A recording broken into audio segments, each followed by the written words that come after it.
Rule in Bihar.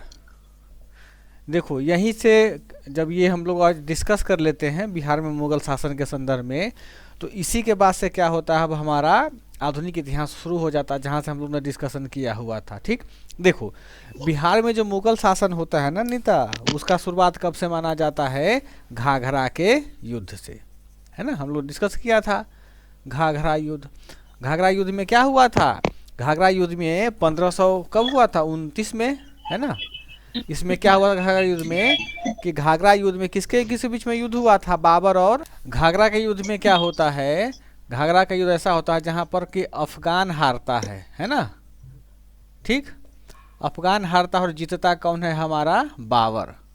ठीक, अब यहाँ समझो ध्यान से कि बाबर जब विजयी होता है, यानी बाबर क्या करता है, अफगानियों को हरा देता है और बाबर विजयी होता है, तो इसकी एक किताब है, इसी से जुड़ा हुआ किताब, उस किताब का नाम है बाबरनामा। क्या नाम है पल्लवी? बाबरनामा। इस बाबरनामा में क्या कहा गया हुआ है? इसमें यह कहा गया हुआ है, देखो इस किताब में यह कहा गया हुआ बाबरनामा में कि यद्यपि बाबर हिंदुस्तान को जीत तो लिया, यानी हिंदुस्तान पर अपना सत्ता स्थापित तो कर लिया, परंतु बिहार में उसका जो आधिपत्य है, बिहार में उसकी सत्ता जो है वह संपूर्ण बिहार में नहीं था। वो संपूर्ण बिहार जब होता है वो अकबर के शासनकाल में आता, तो आगे हम देखेंगे उसको। आपसे प्रश्न पूछा जाता है कि संपूर्ण बिहार जो है किसके शासनकाल में आया था, तो अकबर बोलेंगे हम लोग। अब यहाँ देखो, तो बाबरनामा जो किताब है उसमें यह लिखा गया था कि जब घाघरा के युद्ध में अफगानी लोग हारता है और बाबर का विजयी होता है, तो बिहार के बस छोटा सा जो बक्सर वाला इलाका हमारा है, और यहाँ देखोगे तो हल्का सा सिवान वाला इलाका है, बस इसी वाले एरिया में क्या होता है? बाबर का आधिपत्य होता है, सत्ता होता है। कहने का मतलब हुआ कि घाघरा युद्ध के बाद में बाबर का जो होता है वह बिहार के छोटे से हिस्से में उसका क्या होता है? अधिकार होता है। छोटे से हिस्से में उसका अधिकार होता है। अधिकार हुआ, हम ये नहीं कहते हैं कि बिहार को कब्जा नहीं किया, बल्कि बिहार भाई तनको हिस्सा को छुआ तो आखिर कब्जा किया ना। अब यहाँ आगे देखिएगा कि बाबर तो चूंकि बैठेगा कहाँ? दिल्ली में बैठेगा, बिहार क्यों जाएगा? नहीं जाएगा ना। हाँ हाँ हाँ, वो अधिकार हुआ था। क्या हुआ है? मतलब किस किस क्षेत्र को आधिपत्य में लिया था उस टाइम में? नेटवर्क कट गया क्या फिर से? देखो जी सर, सुने। बिहार में क्या था, जो हमारा सिवान वाला इलाका है, सर सिवान, मोहम्मद सिवान का जो हमारा सर इलाका है, सिवान, तो और जो बोले हम, थे कि बोलो। ये घाघरा का युद्ध बोल रहे थे, लोधी और सुल्तान के बीच हुआ था सर। किसके बीच में?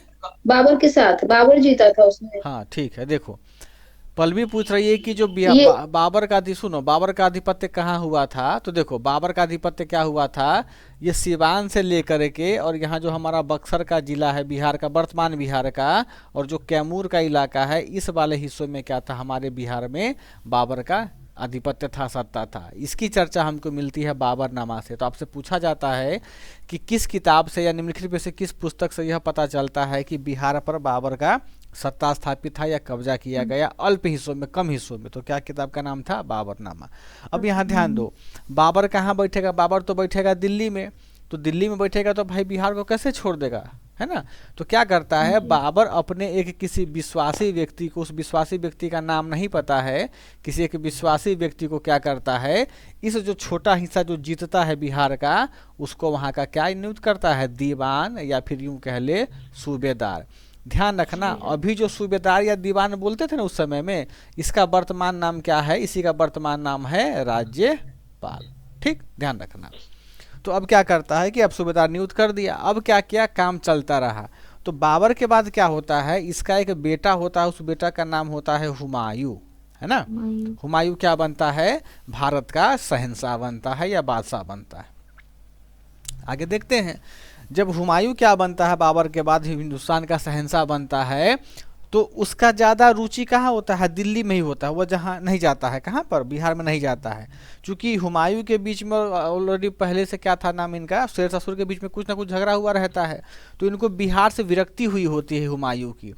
तो ऐसा कहा जाता है कि हुमायूं जब शासक बना तो उसको बिहार से ज़्यादा लगाव नहीं था। कहने का यह मतलब हुआ कि हुमायूं के समय में बिहार पर मुगलों का, या फिर यूं कहें कि मुसलमानों का क्या था? मात्र नाम मात्र का शासन। शासन था। नाम मात्र का क्या था, शासन था। ठीक, अब देखो नाम मात्र का शासन जब तक शहंशाह यह रहा तो किसी न किसी को दीवान नियुक्त किया होगा, ऐसा नहीं कि खाली किसी को दीवान या सूबेदार नियुक्त कर दिया होगा। तो उसका काम क्या होता था पल्लवी कि यहाँ पर जो भी इसको रेवेन्यू निकलता था, यानी जो राजस्व निकलता था जमीन से टैक्स लेकर के, व्यापार से टैक्स लेकर के, वो पैसा कहाँ पहुँचाता था, राजा के पास में। आई बात समझ में।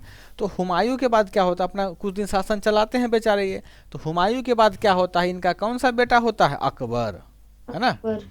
तो हुमायूं के बाद क्या होता है, अकबर हुमायूं उतना योग्य शासक भी नहीं था हाँ, उस हुमायूं उतना टाइम। योग्य भी नहीं था।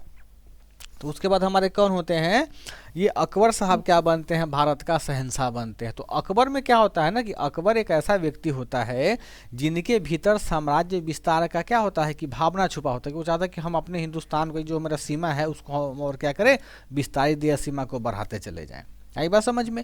तो इसी को संदर्भ में लेकर के यह क्या करता है, सोचता है कि भाई हम तो सिंगल पर है, न हमारे दादाजी ने बिहार को कब्जा किया, न हमारे पप्पा ने कब्जा किया, हम क्या करें, कब्जा करेंगे।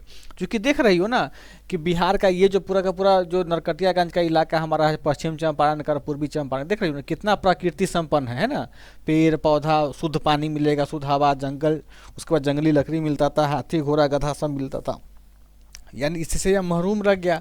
फिर यहाँ देख रहे हो कि पूरा का पूरा ये उपजाऊ लैंड इसको मिल रहा है, खेती तो उस समय भी होती थी ना। बंगाल और झारखंड भी तो था ना, तो हाँ खनिज संपत्ति ज्यादा हाँ, होगा उस टाइम। यहाँ पर क्या था कि झारखंड था हमारा, तो झारखंड में क्या था कि पूरा का दक्षिणी बिहार जो हमारा था वो खनिज संपदा से संपन्न था, और यह बंगाल बड़ा जो इलाका था वह क्या था, व्यापारी का केंद्र था। भाई पत्तन यही था, बंगाले में ना था। हाँ, तो अकबर को समझ में आया कि भाई साहब हमरे, गोल मार्ग पे। हाँ, ये अकबर को समझ में आया कि हमारे पापा और हमारे दादा ने गड़बड़ कर दिया। इन्होंने क्या किया कि बिहार पर अब चढ़ाई किया, ध्यान देना।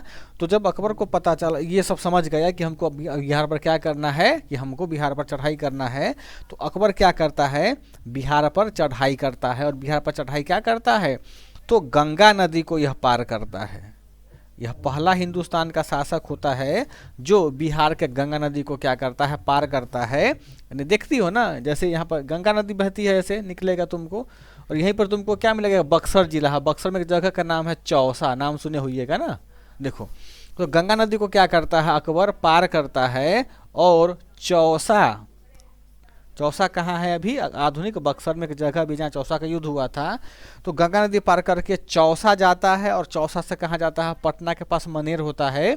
चौसा से के बाद कहाँ जाता है, मनेर जाता है। ठीक, यानी ये हिंदुस्तान का पहला बादशाह होता है जो बिहार के क्या करता है, बिहार के दो क्षेत्रों चौसा और मनेर होते हुए कहाँ पहुँचता है, हमारा बिहार का राजधानी जो वर्तमान में पटना है वहाँ पटना पहुँचता है, पटना पहुँचता है। चूँकि आपको पता है ना कि पटना को बिहार की राजधानी किसने बनाया था, शेरशाह सूरी ने बनाया था। तो पटना क्या था कि एक इकोनॉमिकल कैपिटल बन चुका हुआ था, वहाँ आर्थिक गतिविधियाँ हो रही थी। तो अकबर साहब क्या गए, गंगा नदी को पार किया, चौसा और मनेर होते हुए रास्ता था वहाँ जाने का, तो कहाँ पहुँचता है, पटना पहुँचता है। अब यहाँ ध्यान देना, पटना पहुंचा, चूंकि अकबर इतना महान शासक था ना, तो आपसे पूछा जाता है कि जब यह पटना पहुंचा तो उस समय में कितना टाइम, ये कौन सा तारीख था, टाइम तो नहीं पता होता है, तारीख तुमसे पूछेगा, है ना। तो वह तारीख था 15 जून 1574 ईस्वी। ये लिख लेना कहीं नोट में, कि हो सकता है बीपीएससी की कहीं तुमसे पूछ दे। ठीक, अब यहाँ देखो, तो जब यह पटना पहुँचता है तो पटना, देखो पटना का भौगोलिक सीमा कैसा है, देख रही हो ना कि हर जगह क्या गंगा नदी बहती है। तो पटना क्या था कि पटना में एक दुर्ग था, उसका निर्माण कौन किया था, शेरशाह सूरी। पटना में भी दुर्ग था, और देख रहे हो यहाँ पर हाजीपुर में भी दुर्ग था। तो इनको पता होता है कि इनको अकबर को कि भाई पटना और हाजीपुर में किसका है, दुर्ग का निर्माण किया गया हुआ है। इसका मतलब कि वहाँ पर बहुत प्रकार से क्या, राजा महाराजा जब रहेंगे पहले के, वो विभिन्न प्रकार का क्या, ये जवाहरात, हीरे जवाहरात या जो भी संसाधन होते हैं उसको छिपा के रखे होंगे, कुछ हथियार हमको मिल जाएगा। तो अकबर क्या करता है, पटना और हाजीपुर के दुर्ग पर क्या करता है, कब्जा करता है। ठीक, क्या करता है यहाँ पर, तो यह पटना एंड हाजीपुर के दुर्ग पर क्या करता है, हाजीपुर के दुर्ग मतलब क्या होता है, किला, किला पर क्या करता है, यह कब्जा करता है। अब ध्यान दें, तो अब क्या होता है, अब जब अकबर साहब क्या करते हैं, पटना और हाजीपुर के किला को क्या करते हैं, फतेह। एक बार स्टार्टिंग से बता दीजिएगा, जब अकबर आते हैं हिंदुस्तान बिहार में तो फिर। ठीक, देखो अकबर क्या करता है, अकबर पहला शासक होता है भारत का जो गंगा नदी को पार करता है। ठीक है, मुगल शासक होता है। वो गंगा नदी को जी। पार करके पहले चौसा जाता है, यानी बक्सर में अभी है। बक्सर से फिर कहाँ जाता है, मनेर जाता है। मनेर शरीफ में वहाँ एक संत होते हैं, उनसे मिलते नहीं है, बल्कि बस मनेर चूंकि फेमस जगह होता है ना मुसलमानों का, सूफी संत का भी जगह होता है। तो चौसा मनेर होते हुए कहाँ पहुँचते हैं, 15 जून 1574 ईस्वी को कहाँ पहुँचते हैं, पटना पहुँचते हैं। और पटना पहुँच करके इनको जानकारी मिलती है कि पटना और हाजीपुर में क्या है, किला बना हुआ है। पटना किला कौन बनवाया था, शेरशाह सूरी बनवाया था ना, और पटना राजधानी भी थी। और हाजीपुर भी क्या था, उस समय व्यापारिक केंद्र था बहुत बड़ा, क्योंकि वहाँ कृषि जो भी, जैसे यहाँ मोटा अनाज बसता था, जैसे कि गन्ना हो गया या फिर तुमको कि धान चावल हो गया, जो भी सब यहाँ पर क्या होता, गंगा नदी हाजीपुर के पास में लदाता था नाव पर, कहाँ जाता था, कलकत्ता में जाता था। तो पटना भी महत्वपूर्ण केंद्र था, हाजीपुर भी महत्वपूर्ण केंद्र था। तो अकबर ने सोचा कि हम पहले इसको कब्जा करेंगे, उसके बाद हम क्या करेंगे, बिहार पर कब्जा करेंगे। ठीक, तो यहाँ पर क्या करता है, पटना और हाजीपुर के दुर्ग पर क्या करता है, उसको कब्जा करता है। तो आपसे यह पूछा जाता है कि जब अकबर भाई कब्जा कैसे करेगा, आक्रमण करेगा, हमला करेगा ना। तो जब आक्रमण करता है तो उस समय पटना और हाजीपुर दोनों एक ही, मतलब किला एक ही होता है, उसका बहुत लंबा एरिया होता है। तो इसका एक क्या होता है, किलेदार होता है। किलेदार का मतलब हो गया इसका रखवार, यानी किले के पहरा देने वाला। उसको क्या करता है, उसका अकबर हत्या करवा देता है। और साथ साथ में क्या होता है, उसके साथ जो भी और हेल्पर होते हैं, सैनिक होते हैं, वो अफगानी होते हैं, उसको भी क्या करता है, कटवा देता है, हत्या करवा देता है। तो आपसे पूछा जाता है कि अकबर के आक्रमण के समय पटना अथवा हाजीपुर के किले का किलेदार कौन था। उस किले का नाम था फतह खां बरहा। ठीक है, क्या नाम था उसका, फतह खां बरहा। ये लिख लेना ये काफी। अफगानी थे।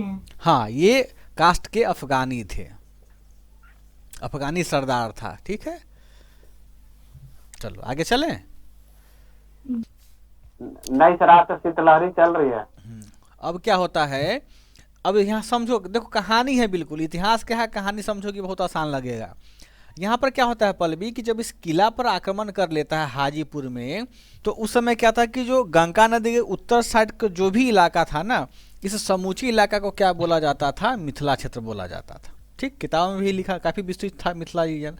तो अकबर को पता चलता है भाई कि हम पटना हाजीपुर में काहे उलझे पड़े हुए हैं, बल्कि अब मिथिलांचल का जो रीजन है वह भी काफ़ी संपदा से भरपूर है, धन संपत्ति जवाहरात ऐशो आराम हर चीज़ वहाँ पर। तो वहाँ भी हम क्या करेंगे, आक्रमण करेंगे। ठीक, अब देखो, तो अकबर जब वहाँ आक्रमण करता है तो उस समय हम आपको बताए थे ना कि सिंधवरिया राजपूत एक अपने आप को बोलता था कि जो राजा कुछ वहाँ था, कुछ दिनों था मिथिलांचल में, तो वहाँ के कुछ शासक जो थे अपने आप को सिंधवरिया राजपूत बोलते थे। तो अकबर क्या किया, जब वहाँ पर आक्रमण करता है, कहाँ पर, मिथिलांचल क्षेत्र में, तो वही जो गंधवरिया राजपूत होता है, वहाँ पर एक सामान्य सा शासक होता है, दुर्बल शासक होता है। तो अकबर के नामे सुन करके वो डर जाता है। अकबर का क्या करता है, वो नामे सुन करके डर जाता है। तो अकबर का एक जब आक्रमण करता है मिथिलांचल पर, तो गंधवरिया राजपूत छोटा सा शासक होता है, दुर्बल शासक होता है, वो क्या करता है, जगह छोड़ कर भाग जाता है, कहाँ, अपना नेपाल के तराई में। ठीक, तो अब क्या करता है, यानी मिथिलांचल भी जीत लिया अकबर ने, क्या किया, मिथिलांचल भी जीत लिया। तो अकबर जब मिथिलांचल को जीतता है तो ये तो पता है कि राजा है तो रहेगा दिल्ली में। तो यह क्या करता है, वहाँ के एक स्थानीय जमींदार सामंत या उनके विश्वासी व्यक्ति कह लो, उनका नाम होता है महेश ठाकुर। क्या नाम होता है, महेश ठाकुर। तो अकबर जब मिथिलांचल को जीतता है तो महेश ठाकुर को क्या करता है, मिथिलांचल का राजस्व वसूलने वाला अधिकारी, यहाँ ध्यान रखना, शासक नहीं नियुक्त करता है, यानी महेश ठाकुर इसको समझो कि एक तरह से कलेक्टर नियुक्त करता है। राजस्व कौन उछलता था, कलेक्टर उछलता नबी समय में। तो महेश ठाकुर का क्या काम था कि मिथिलांचल में राजस्व वसूलने वाला अधिकारी नियुक्त करता था। ये पूछा जाता है तुमसे कि महेश ठाकुर को निम्नलिखित में से किस मुगल शासक ने नियुक्त किया था, तो यही किया था महेश ठाकुर। अब देखो, चूंकि भाई महेश ठाकुर ने इनको क्या किया, मिथिलांचल क्षेत्र दिया था, तो यह जो महेश ठाकुर होते हैं, इनके प्रति क्या नाम है, अकबर के प्रति काफ़ी क्या होते हैं, मतलब लॉयल होते हैं। तो जब तक महेश ठाकुर रहते हैं तब तक वो क्या करते हैं, उनको ये पैसे वसूल करके देते हैं। अब यहाँ ध्यान देना, मिथिलांचल तो बहुत बड़ा रीजन होता है। तो मिथिलांचल जो बड़का रीजन होता है तो उस समय में इनका क्या होता है, महेश ठाकुर दरभंगा के महल में बैठते हैं, समझ में आया। और यहाँ पर एक जिला है अभी वर्तमान में, उसका नाम है मधुबनी। तो मधुबनी में एक छोटा सा जगह है राजपट्टी, है ना। तो राजपट्टी को यह क्या करता है, महेश ठाकुर अपना राजधानी बनाता है ना। वहाँ ब्राह्मण लोग बहुत है राजपट्टी में, हम लोग जाते हैं दरभंगा से ना अपने गांव, तो ये उसी होकर के रास्ता है जाने का, ब्राह्मणों का इलाका है वो। तो वहाँ पर क्या करता है, राजपट्टी को अपना वो ये राजधानी बना करके कुशलतापूर्वक, जब तक अकबर रहता है तब तक वह क्या करता है, शासन प्रशासन चलाता रहता है। ठीक, अब यहाँ देखो अकबर ने क्या किया भाई, इसको पूरा जीत लिया, पूरा मिथिलांचल क्षेत्र को जीत लिया। अब बचता कौन है, देखो दक्षिण बिहार का क्षेत्र बचता है। ठीक, तो अकबर तो हमने कहा कि महत्वाकांक्षी व्यक्ति है, अकबर क्या है, महत्वाकांक्षी व्यक्ति है। अब यह क्या करता है, 1576 ईस्वी में, ये सब घटना कब होता है, 74 से 75 में, 74 में ना बिहार पहुंचता है, यानी 1 साल नहीं रेस्ट करता है। 1576 में क्या करता है, यह दक्षिण बिहार पर चढ़ाई करता है। आवाज आ रही है? जी सर। दक्षिण बिहार पर क्या करता है, चढ़ाई करता है। चढ़ाई का मतलब यूँ मत बोलना नहीं था कि सर वहाँ पहाड़ है तो पहाड़ पर चढ़ जाता देवता के दर्शन करना, तो ऐसा नहीं, चाहे मतलब आक्रमण किया वहाँ पे, समझ में आया। तो ध्यान रखना कि जब दक्षिण बिहार पर आक्रमण करेगा तो कहाँ करेगा, सोचने वाली बात है। पल्लवी बताई है ना अभी कि यहाँ पर झारखंड है, सोना चांदी है बगल में, तो यहीं पर देखो कि भागलपुर के पास का जो रीजन है झारखंड का, इसको हम लोग क्या बोलते हैं, राजमहल क्षेत्र। आप लोग पढ़ते होइएगा, जैसे कि बिरसा आंदोलन या संथाल आंदोलन पढ़िएगा तो राजमहल क्षेत्र का चर्चा बराबर किया जाता है। वो काफ़ी धन संपदा से ये परिपूर्ण था उस समय में। तो ये क्या होता है हमारे अकबर साहब कि राजमहल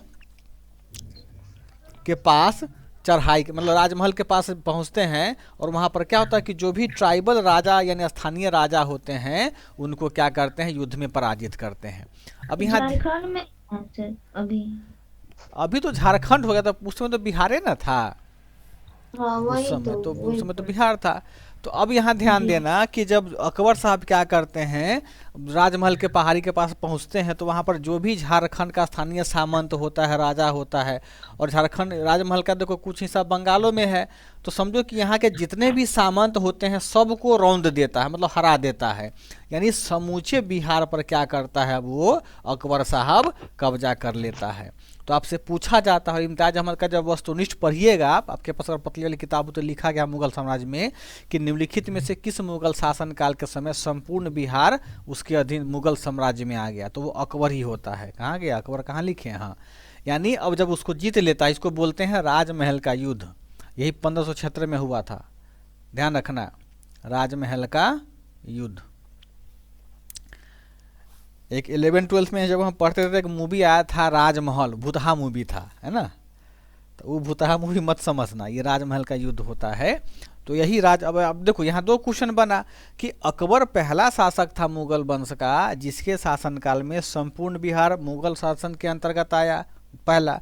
दूसरा क्या कि निम्नलिखित में से किस युद्ध के बाद बिहार मुगल शासन के अंतर्गत आया।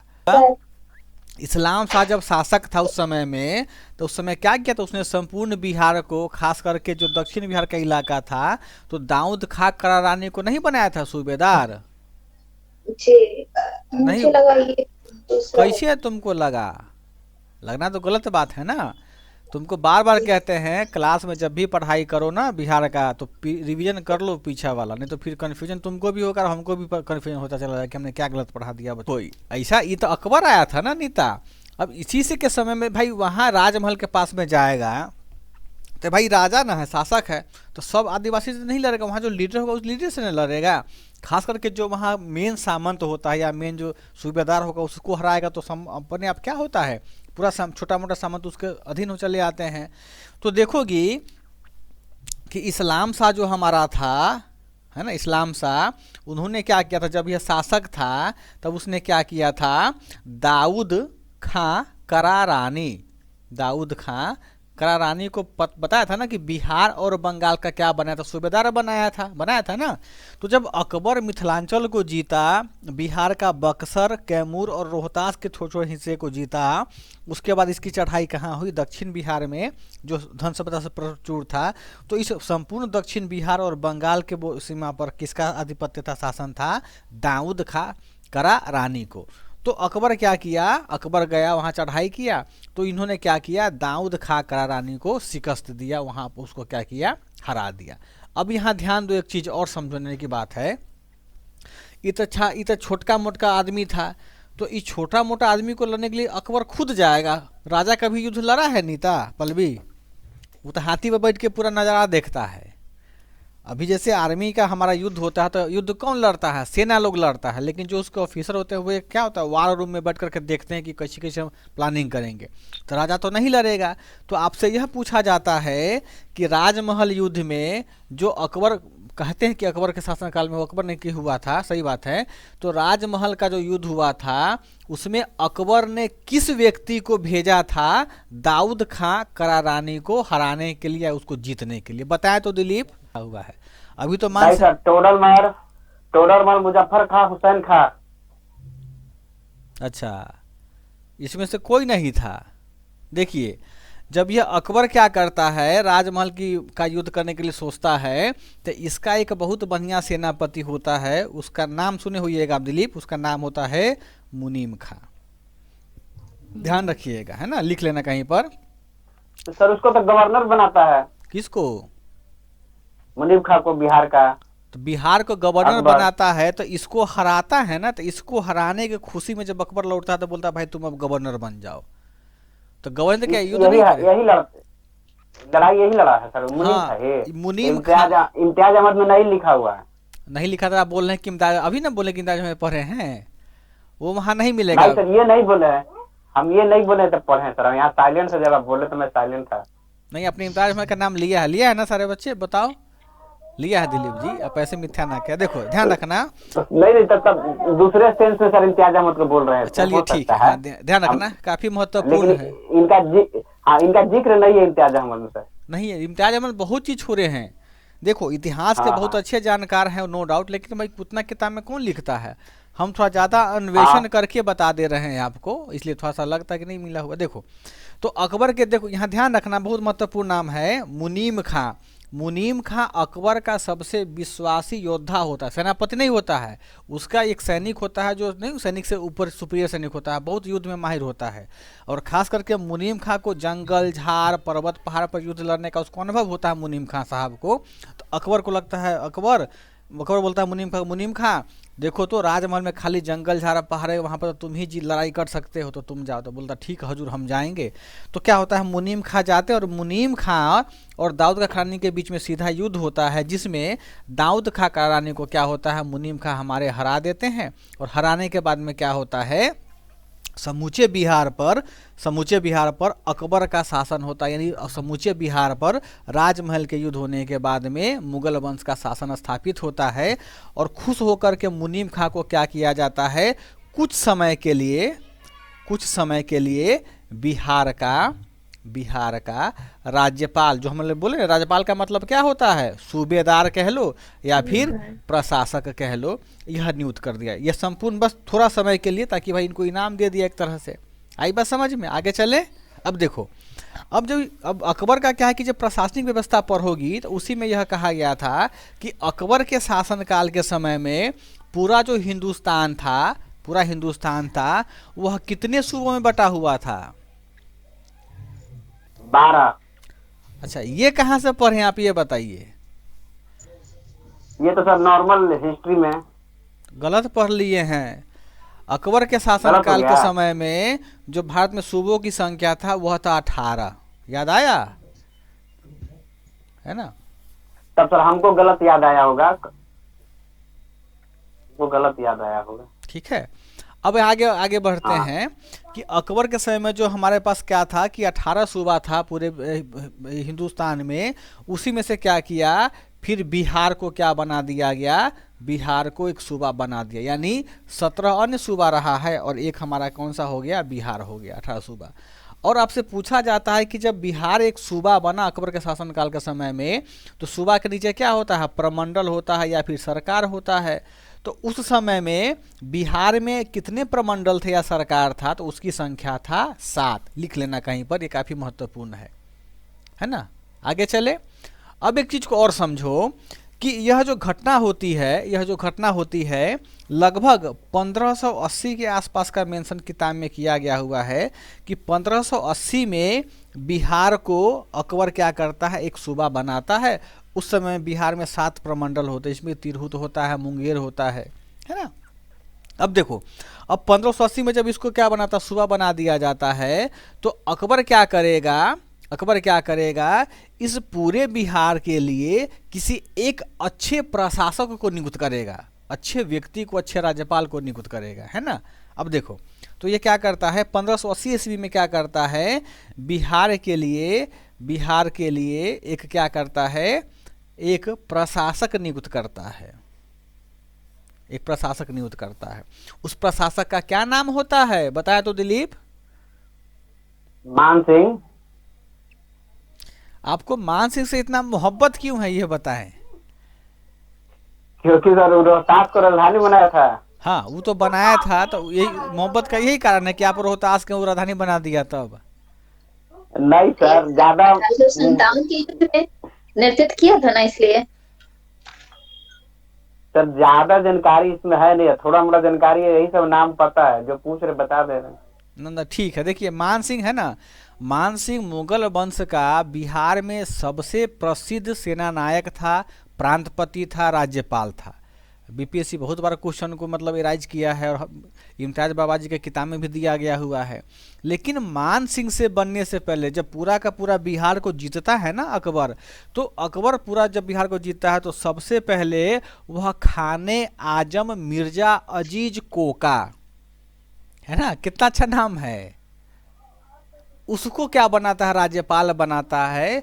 और वह 4 महीना है या 4-5 महीने तक ही वह राज्यपाल रहता है, सूबेदार रहता है। उसके बाद मान सिंह को बनाया जाता है, जो मान सिंह लगभग 5-6 साल तक काम करता है अकबर के लिए। आई बात समझ में दिलीप? तो इसीलिए उनको बोला जाता है कि बहुत मतलब प्यारा मान सिंह अकबर का दरबार का।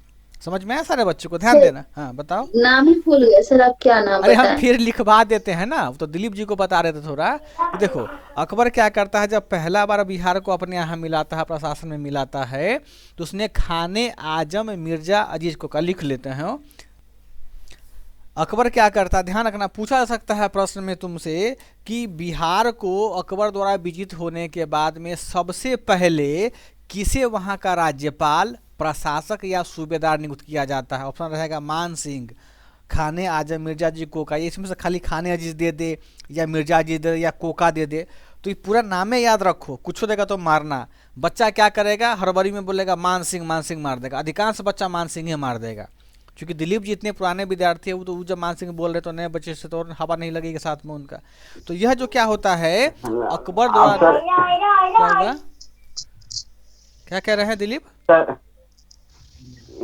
खाने आजम मिर्जा अजीज कोका का सब जिक्र नहीं, ना इम्तियाज बाबा में जिक्र है, ना लुसेन में जिक्र है, तो बच्चा मारेगा कहाँ से बिहार वाला दूसरा नाम? तो इसमें किताब को गलती क्यों कहते हैं आप? देखो विद्यार्थी का मतलब होता है क्या कि अन्वेषण करना, जो चीजें नहीं पता होती हैं, अगर कोई टीचर बता रहा है या किसी अच्छे जगह से मिलता है, कहीं आपको शक लगता है, तो आप इन्वेंशन कीजिए, आप खोजिए, ढूंढिए, है ना। जी सर। और दूसरे कोचिंग वाले भी इतना सब बताएंगे नहीं, वो तो और शॉर्ट में निकलते हैं कि अकबर जो था, अकबर सबसे पहले समूचे बिहार का प्रांतपति सूबेदार किसको नियुक्त करता है? पहले भी अब मान सिंह मत मारना, किसको मारना? खाने आजम मिर्जा अजीज कोका। अब देखो जब इनको यह क्या करता है, जब इनको प्रांतपति नियुक्त कर देता है, तो अकबर साहब क्या करते हैं, बोलते हैं कि भाई साहब अब तुम इसको संभालो। और तो अकबर क्या करता है, इस व्यक्ति को बिहार और साथ साथ में बंगाल का भी क्या करता है, सूबेदारी देता है। और इनका काम क्या होता है, जितना भी यहाँ से रेवेन्यू कलेक्शन होता है, यानी व्यापार से टैक्स लाना हो, कृषि से टैक्स लाना हुआ हो, उससे क्या करे, वो उठा करके लाए और कहाँ पहुँचाए, राजा को पहुँचाए। बहुत बढ़िया बात है। लेकिन दुर्भाग्य की बात क्या होती है कि यह 3 से 4 महीने तक ही क्या रहते हैं, सूबेदार रहते हैं, और इनकी क्या हो जाती है, बाद में मृत्यु हो जाती है।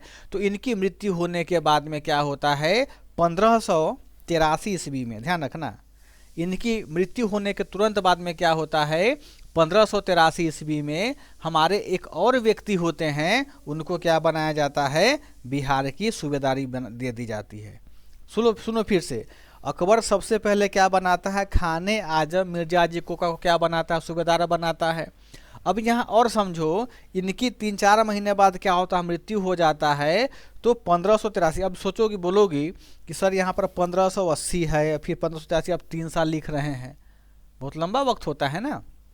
देखो 3-4 महीने या सूबेदार रहने के बाद में कुछ समय के लिए क्या होता है, जब इनकी मृत्यु हो जाती है तो मृत्यु होने के बाद में अकबर किसी मतलब बहुत सारे ऐसे कोई उनको व्यक्ति योग्य नहीं मिलता है जिनको वह क्या बना पाए, प्रशासक बना पाए, राज्यपाल बनाया जाए।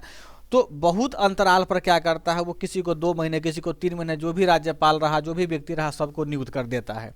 तो इस बीच में लगभग समझो 3 या 4 व्यक्ति का जिक्र किया जाता है जो इस बीच में क्या होते हैं 3 सालों तक वहाँ के बिहार के उपराज्यपाल रहते हैं, कम कम समय तक। और कुछ समय तक तो क्या होता है कि बिहार का कोई राज्यपाल ही नहीं होता है, अकबर स्वयं जो क्या करता है, यह मॉनिटरिंग करता है बिहार को, अपने व्यक्ति को, जहाँ जो भी स्थानीय सामंत है, राजा है, उनसे पैसा वसूलने के लिए अकबर क्या करता है, दिल्ली से अपने व्यक्ति को भेजता है। ठीक, तो जब 1583 का समय आता है तो उस समय लगता है क्या कि बिहार हमको बहुत रेवेन्यू दे रहा है। भाई देख रहे हो, यहाँ से संसाधन का है, यहाँ पर एग्रीकल्चर का है, यहाँ पर ट्रांसपोर्ट का है, व्यापार का है। तो बिहार से, समूचे बिहार से अकबर को बहुत ज़्यादा पैसा मिलता है, तो अकबर उसको थोड़ी छोड़ेगा। तो अकबर किसी ऐसे व्यक्ति की तलाश में होता है जो उनको क्या करे, बहुत अच्छे तरीके से काम कर पाए, बहुत अच्छे तरीके से क्या कर पाए, काम कर पाए, और पैसा उसको क्या कर पाए, उठा करके दे। तो इसी बीच में क्या होता है, अकबर को एक व्यक्ति का नाम समझ में आता है, मतलब कोई उनको प्रीफर करता है कि सर आप इसको बनाइए। उनका नाम होता है सईद खान छागता, यानी 1583 ईस्वी में सईद खान या खां छागता, यह व्यक्ति क्या होते हैं, अकबर के संपर्क में आते हैं और 1583 ईस्वी में सईद खां छागता को क्या बनाया जाता है, बिहार का सूबेदार बनाया जाता है। लेकिन ये छागता था बहुत छल कर लिया, यानी पैसा जितना इसको निकलता था, जितना इनको टैक्स मिलता था, उतना राजा को नहीं देता था। ये आई बात समझ में। तो अब यहाँ ध्यान दीजिएगा कि सईद खां छागता जब बेईमानी कर लिया तो अकबर को पता चला, तो अकबर ने क्या किया, इसको दंडित नहीं किया बल्कि पद से हटा दिया, चूंकि इनके खिलाफ कोई प्रूफ नहीं मिला कि भाई यहाँ पैसा खाता था। भाई प्रूफ रहेगा तब ना कोई राजा उनको सजा देगा। लेकिन उनको पता चला कि भाई पहले हमको जब ये कोका साहब थे या कुछ और व्यक्ति थे, वो काफ़ी पैसा देता था, तो समय के साथ तो व्यापार बढ़ेगा तो टैक्सो बढ़ेगा हमारा। लेकिन यह क्या करता था, पैसा में बेईमानी करने लगा, तो इसको क्या किया, अकबर हटा दिया। और इसके बाद में क्या बनाते हैं, एक और व्यक्ति हमारे होते हैं मिर्ज़ा यूसुफ, क्या नाम होता है उनका, इसके बाद क्या होता है मिर्ज़ा यूसुफ।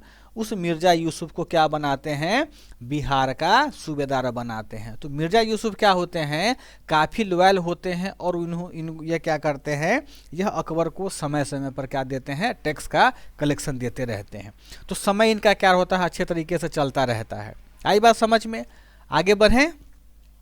देखो ये सब नाम लिख लेना, नाम किताब में आपको नहीं मिलेगा, बहुत सारे चीज़ें हैं जो बुक से बाहर का है। अच्छा एक चीज़ बताओ, अब मिर्ज़ा अजीज जो क्या नाम है उनका, हाँ मिर्ज़ा यूसुफ जो था, अब वो उसको समय समय पर क्या दे रहा सरकार, यानी क्या नाम है उनका, अकबर को पैसा दे रहा, टैक्स दे रहा है, ठीक है पल्लवी। तो इसका प्रभाव क्या पड़ेगा अकबर पर, ज़रा हमको बताओ, सोच करके, साले बच्चे सोच के बताओ कि अगर मिर्ज़ा अजीज साहब, क्या मिर्ज़ा यूसुफ साहब इनको टैक्स दे रहा है कलेक्शन करके, तो अकबर इनके साथ क्या करेगा,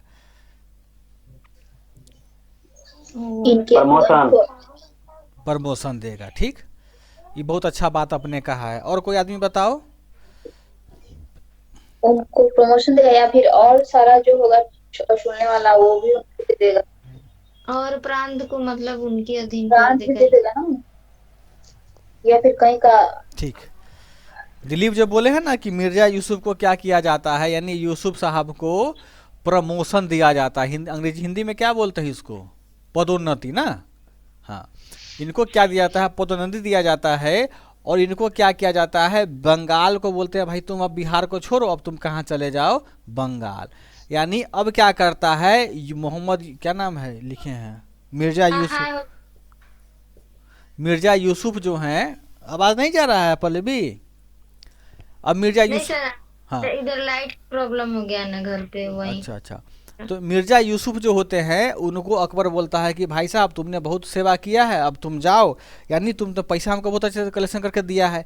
बंगाल में बहुत ज़्यादा एक्टिविटी हो रहा है व्यापार का, वहाँ से हमको तुम पैसा वसूल के दो। तो क्या करता है, मिर्जा यूसुफ को बंगाल का सूबेदार नियुक्त कर दिया जाता, बोलता है कि तुम अब बंगाल को संभालो। तो जब मिर्जा यूसुफ को बंगाल जब भेज दिया जाता है, तब हमारे पास एक रिक्त बचता है, बिहार का सूबेदार क्या बचता है, खाली बचता है, रिक्त बचता है।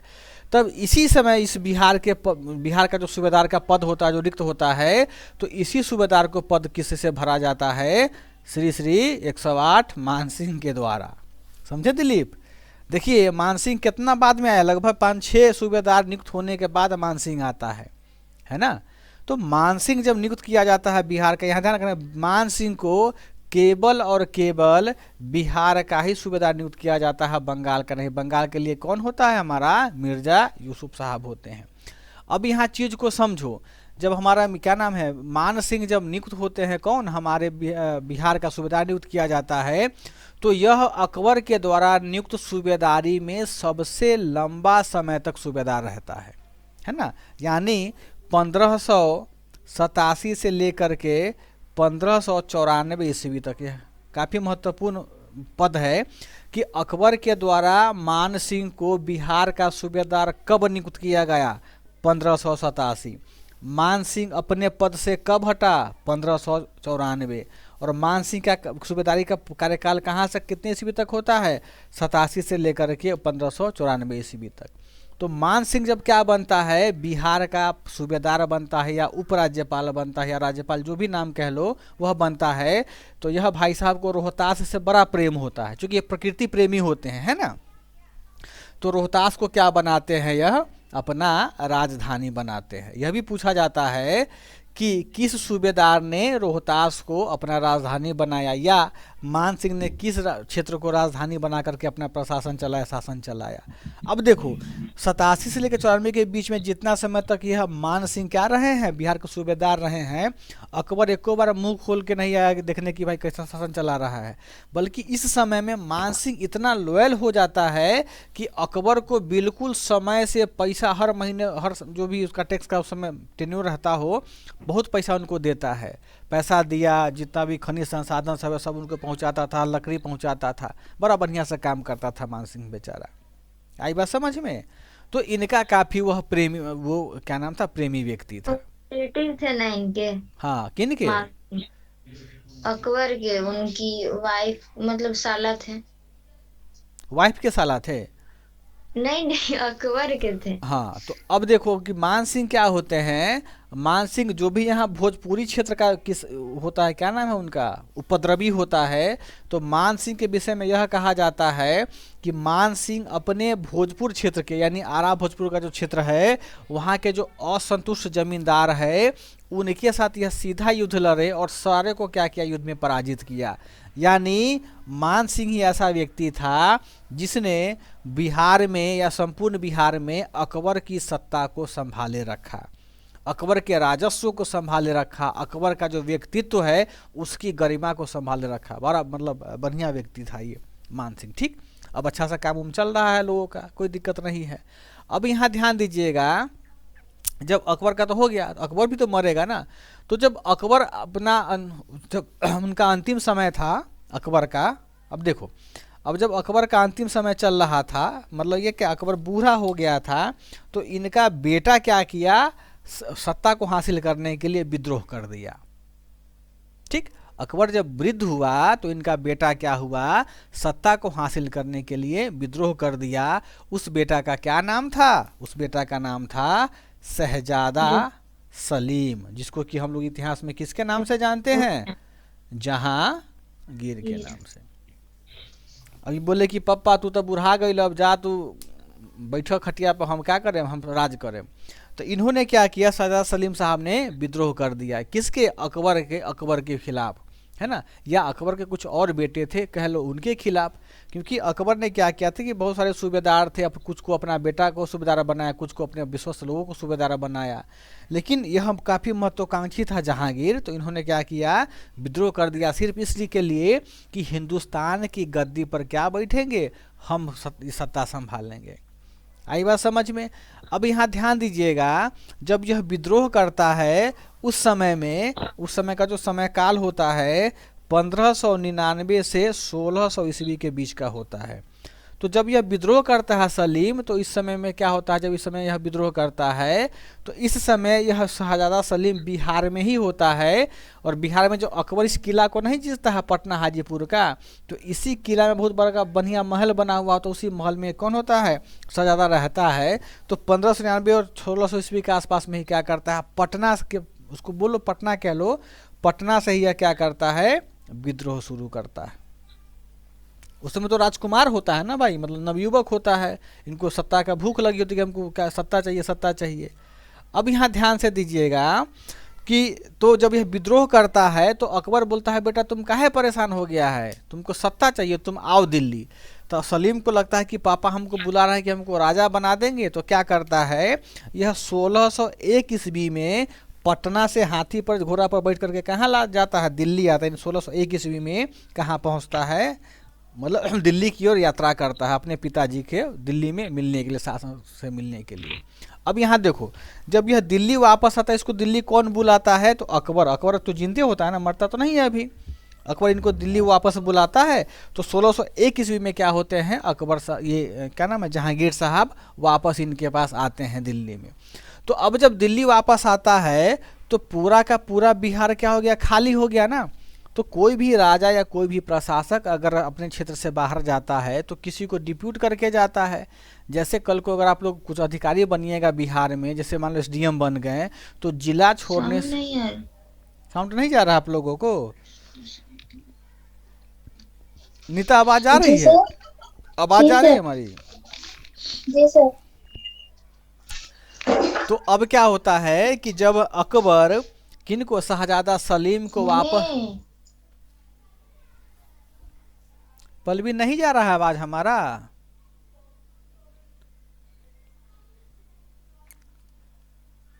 आवाज हमारी जा रही है आप तक,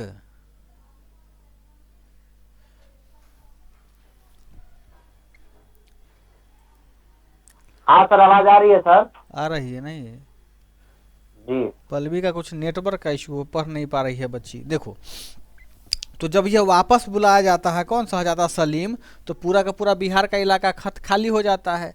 तो कोई भी शासक अपना इलाका को थोड़ी खाली करेगा, खाली करेगा तो स्थानीय लोग तो विद्रोह कर देगा कि हम राजा बने तो हम राजा बनेंगे। तो जब सलीम को वापस बुलाया जाता है तो अकबर के द्वारा एक व्यक्ति होते हैं, उसका नाम होता है कुतुबुद्दीन कोकल ताश। क्या नाम होता है नीता, कुतुबुद्दीन कोकलताश। यानी सलीम को दिल्ली जब पहुंचता है या दिल्ली जब रवाना होता है तो सलीम के बाद में कुतुबुद्दीन कोकलताश को बिहार का सूबेदार नियुक्त किया जाता है। किसके द्वारा, तो अकबर के द्वारा। यानी अब कुछ समय के लिए क्या किया, कुतुबुद्दीन कोकलताश इसको सूबेदारी संभालता है। और यहाँ ध्यान देना कि यह बिहार इस समय इतना मतलब संभ्रांत था, इतना मतलब पाप पैसा, ये समझो कि रेवेन्यू वहाँ से जाता था कि खाली पटना और हाजीपुर का जो कलेक्शन होता था पूरे बिहार का, वह लगभग 30 लाख रुपया वार्षिक होता था। समझ रही हो नीता, 30 लाख रुपया वार्षिक उस समय में, यानी आज से 600 साल पहले कितना होता था पैसा, अरबों खरबों में पैसा होगा गिनोगी अभी के समय में तब। यानी सोचो कि उस समय हमारा बिहार का धरती या बिहार का भूमि खनिज संपदा, एग्रीकल्चर, मानव संपदा, पशु संपदा, प्रकृति संपदा कितना प्रचुरता थी वहाँ पर कि सरकार को यानी अकबर को हर साल खाली बिहार से 30 लाख रुपया नगद पैसा प्राप्त होता था टैक्स के रूप में।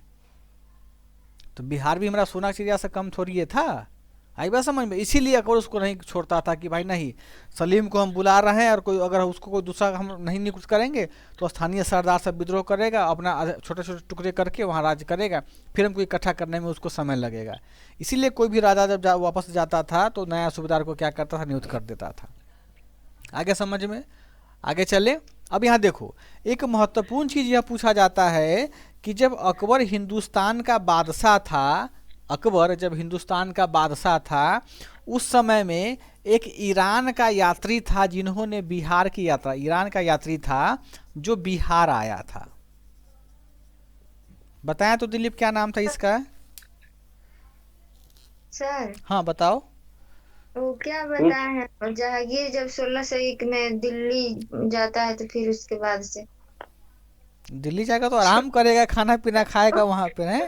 कट हो रहा है, नेटवर्क का इतना प्रॉब्लम हो रहा है ना, पूरा साउंड एकदम से कट जा रहा है, उसके बाद दिमाग का देखो दही चीनी बन रहा है। देखो अकबर जब इसको सलीम को बुलाता है ना दिल्ली में, तो दिल्ली जब बुलाता है तो एक व्यक्ति होते हैं अकबर के, काफी विश्वासी व्यक्ति होते हैं, उनका नाम होता है कुतुबुद्दीन कोकलतास, व्यक्ति का नाम है।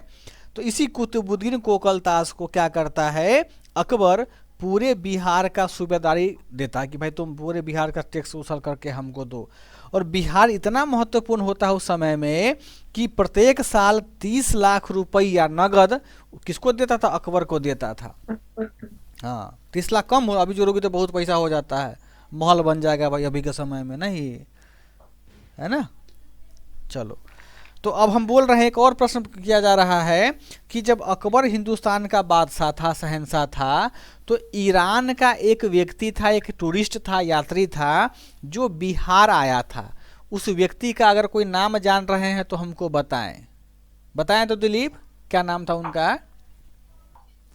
अब्दुल लतीफ़, नाम लिख लो कहीं पर, है ना, कि अब्दुल लतीफ़ क्या था, एक ईरानी यात्री था जो अकबर के शासनकाल में कहाँ आया था, बिहार आया था। काफी महत्वपूर्ण फैक्ट है ये, है ना। आगे चले, ठीक। देखो, तो जब कुतुबुद्दीन कोकलतास को बना दिया तो इसके बाद कुछ समय तक यह रहा। इसके बाद क्या किया, इसके बाद अकबर को लगा कि भाई पूरा पैसा का कलेक्शन देख रहा था, ज़्यादा दिन इसको रहेंगे तो इसका मन मोटा हो जाएगा, मेरे साथ यह बेईमानी करेगा। चूंकि राजा था, किसी पे फेत नहीं कर सकता है ना भाई। अगर किसी को खजांची बना दे 5 करोड़ में, अगर 1 लाख रुपया खाइए जाएगा तो क्या जाएगा राजा का। उसमें कंप्यूटर तो था नहीं, सीबीआई तो था नहीं, तो कैसे उसको पकड़ेगा। तो इसको किसी भी, कोई भी राजा स्थानीय शासक को ज़्यादा दिन तक सूबेदार बने भी नहीं करता था। वो तो मान सिंह था कि उनका साला था, इसलिए उनको भाई पत्नी के प्रेशर में बना के रखा होगा, वो भी साला होगा इसलिए तो नहीं रखा था उतना, 6 साल 7 साल के आसपास तक। तो जब कुतुबुद्दीन कोकलतास को सब सूबेदार बना दिया गया तो कुछ समय के बाद में उसको हटा करके एक और व्यक्ति होते हैं, उनका नाम होता है शरीफ खां। उस शरीफ खान को क्या बनाया जाता है, बिहार का सूबेदार बनाते हैं। अकबर बोलते हैं कोकलतास को, कोकलतास तुम्हारा ड्यूटी खत्म हो गया, अब तुम क्या बनो। अब शरीफ खान को हम बनाते हैं सूबेदार, कि अब हम इसको क्या करेंगे, अपना रेवेन्यू वसूल करके देगा। तो शरीफ खान भी कुछ समय तक सूबेदार रहा बिहार का, और क्या किया, अच्छे से सरकार को पैसा इकट्ठा करके उसको देता रहा। ठीक। शरीफ खां के बाद में जब देखा कि अकबर की भाई ये भी मामला ख़राब कर देगा, तो इसके बाद में क्या हुआ, एक और व्यक्ति का नाम आता है, उसका नाम होता है आसफ खां। उस आसफ खां को क्या बनाया जाता है, अकबर के द्वारा पुनः फिर से बिहार का सूबेदार बनाया जाता है। देखो ध्यान से सुनो, सारा चीज़ समझो कि शहजादा सलीम को जब दिल्ली बुला लिया जाता है तो उसके बाद कुतुबुद्दीन कोकलतास को बना, ये काफ़ी महत्वपूर्ण है। आपसे पूछा जा सकता है कि जहांगीर के दिल्ली जाने के बाद निम्नलिखित में से किस व्यक्ति को बिहार का सूबेदार नियुक्त किया जाता है। ऑप्शन दे देगा कुतुबुद्दीन ऐबक, शरीफ खान, आसफ खान। तो क्या मारोगी, कुतुबुद्दीन कोकलतास। सबसे पहला यही था कुतुबुद्दीन, हमने ऐबक बोल दिया, गलत बोल दिया था, कुतुबुद्दीन कोकलतास को। इसके बाद किसको बनाया जाता है, शरीफ खान को। इसका बनाया जाता है आसफ खान साहब को, है ना। यानी तीनों लोग क्या करते हैं, समय समय पर सरकार को अपना रेवेन्यू का देते रहते हैं, अपना वो काम करते रहते हैं। ठीक। इसी बीच में क्या होता है, इसको मिटाएं। जी सर, क्रम भी पूछ सकता है कहीं। हाँ हो सकता है ना, तो आप लोग अपने हिसाब से लिखती रहो। अब देखिए, जब जहांगीर दिल्ली में होता है, अकबर से मिलता है, चूंकि अकबर तो बूढ़ा हो गया होता है, तो उसी समय में क्या होता है, अकबर साहब का हो जाता है मृत्यु, देहांत हो जाता है। ठीक। देखो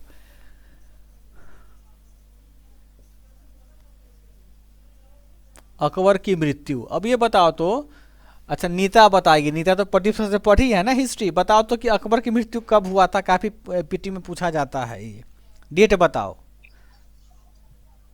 अकबर की मृत्यु सर नहीं पता मुझे। प्रदीप जी नहीं बताए हैं? सर वो एक भी 1605 1605 में, कब में, कौन से महीना में? 15 अक्टूबर 1605। सही बोल रही हो पल्लवी? पता नहीं, किताब लिखा है बस उसी दिन। 25 अक्टूबर 1605 ईस्वी में, जा। है ना, कोई बात नहीं, होता है 1-2 से अंतर, क्या होता है 10 दिन का अंतर है, मतलब 13वीं से पहले ही मार दी पहले भी इसको। देखो अकबर का क्या होता है, 25 अक्टूबर 1605 ईस्वी को जब अकबर की मृत्यु हो जाती है, तो इनका तो भाई सलीम तो बहुत प्रिय पित्र होता है ना। तो इनकी मृत्यु के बाद में क्या होता है, जो शहजादा सलीम साहब होते हैं, या इनको क्या कहते हैं बाद में जहांगीर, ये हमारे क्या बनते हैं, हिंदुस्तान के शहंशाह बनते हैं। हिंदुस्तान का क्या बना, नीता शहंशाह बना। तो अब जहांगीर क्या करेगा, अपने हिसाब से चलाएगा, अपने हिसाब से क्या कराएगा, लोगों को चलाएगा। तो देखो जब ये जहांगीर क्या बना, शहंशाह बना, तो इस समय में क्या था कि अभी नीचे का नाम क्या लिखे, आसफ खान लिखे थे ना, आसफ खान लिखे थे ना, जो सबसे लास्ट में था। तो जहांगीर सबसे पहले क्या काम है? कुछ बोल रही हो नीता? नहीं सर। देखो तो जहांगीर चूंकि पटना में काम किया, इनको पता कि भाई 30 लाख रुपया हमको यहाँ से आता है, तो जब यह राजा बनेगा तो अपने पप्पा के दोस्त को थोड़ी रखेगा या नौकर को, ये तो अपने किसी विश्वासी व्यक्ति को रखेगा कि नहीं रखेगा। तो सलीम या जहांगीर क्या करता है, जब शासक बनता है हिंदुस्तान का, तो सबसे पहला काम ये क्या करता है, देखो काम तो बहुत पहले किया, लेकिन बिहार के संदर्भ सबसे पहला काम क्या करता है, ये आसफ खां को बर्खास्त करता है, बोलता है कि भाई तुमको हम रखबे नहीं करेंगे। इसको क्या किया, बर्खास्त कर दिया। और इसके क्या नाम है, इसके जगह पर लाल बेग को, ध्यान रखना, आसफ खां को बर्खास्त कर दिया, इसके जगह पर इनका काफ़ी प्रेमी व्यक्ति होता, मतलब विश्वासी व्यक्ति होता, उसका नाम होता है लाल बेग। लाल बेग को क्या बनाता है, बिहार का सूबेदार नियुक्त करता है, बिहार का सूबेदार। तो आपसे पूछा जा सकता है कि सलीम के द्वारा या जहांगीर के द्वारा निम्नलिखित में से किस व्यक्ति को बिहार का सूबेदार नियुक्त किया जाता है, तो उस व्यक्ति का क्या नाम होता है, लाल बेग। अब देखो इसी लाल बेग को ना, इसी लाल बेग को बहुत बहादुर होता है, इसी को नाम दिया जाता है बाज बहादुर, है ना दिलीप जी। लाल बेग को ही क्या नाम बोलते हैं हम लोग, इसी का दूसरा नाम है बाज बहादुर। तो आप यह भी कह सकते हो कि लाल बेग या जहांगीर, मतलब लाल बेग या बाज बहादुर को क्या बनाता है, जहांगीर के द्वारा नियुक्त किया जाता है। कौन, जहांगीर होगा कि शाहजहां होगा? जहांगीर होगा। सही लिखे है ना ये, चूंकि इतिहास में हमारी गरीबी है तो हम थोड़ा कई बार कंफ्यूज हो जाते हैं कि क्या बता रहे हैं। तो बाज बहादुर को क्या होता है, उनको बनाया जाता है सूबेदार। तो ध्यान रखना, बाज बहादुर को कौन नियुक्त करता है, जहांगीर। ठीक, अब चीज़ को समझो। तो बाज बहादुर जब क्या होता है कि जब ये सूबेदार नियुक्त होता है, तो इस समय में छोटा ये क्या नाम है, बंगाल का कुछ स्थानीय सूबेदार होता है, जो स्थानीय व्यक्ति होते हैं, वह बहुत ज़्यादा विद्रोह करता है क्या, कि हम अब अलग होंगे, किससे, हिंदुस्तान की सत्ता से। ठीक, हिंदुस्तान की सत्ता से क्या होंगे, हम अलग होंगे। तो अब यहाँ ध्यान दीजिएगा कि जब एक खड़गपुर का नाम सुने हैं आप लोग, तो खड़गपुर कहाँ, बंगाल में है कि उत्तर प्रदेश में है? गजब। देखो तो उस समय क्या होता है कि जब बाज बहादुर क्या बनता है, सूबेदार बनता है, तो इसी समय में खड़गपुर का एक स्थानीय क्या होता है, शासक होता है, जो विद्रोह करता है और कहता है कि नहीं, हम हम जहांगीर के क्या मानेंगे, सत्ता को स्वीकार नहीं करते, कि हम स्वतंत्र राजा होंगे, किसके, समूचे बंगाल के। तो ये जहांगीर कहता है कि हमसे तुम तेज बनोगे, भाई तो हिंदुस्तान का राजा होता है।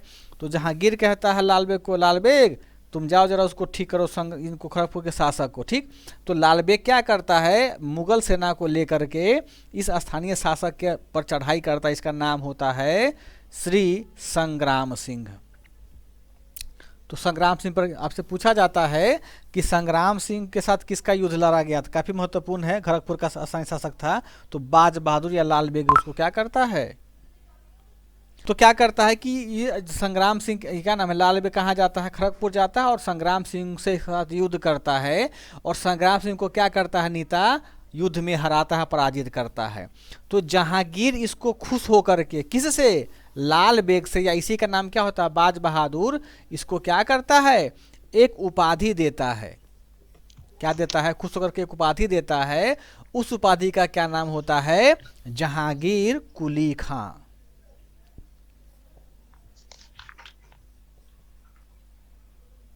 ध्यान दो, यहाँ कंफ्यूज मत करना, जहांगीर जो है लाल बेग से इतना प्रभावित होता है कि लाल बेग को अपना नाम के साथ अपना नाम ही देता है, और साथ साथ में क्या बोलता है, कुली खां। कुली का मतलब होता है वाहक। देखती हो ना स्टेशन पर जो कुली होता है वो क्या करता है, सामान को ढोने वाला, यानी तुम्हारा वाहक, तुम्हारे कठिनाई को कम करने वाला, है ना।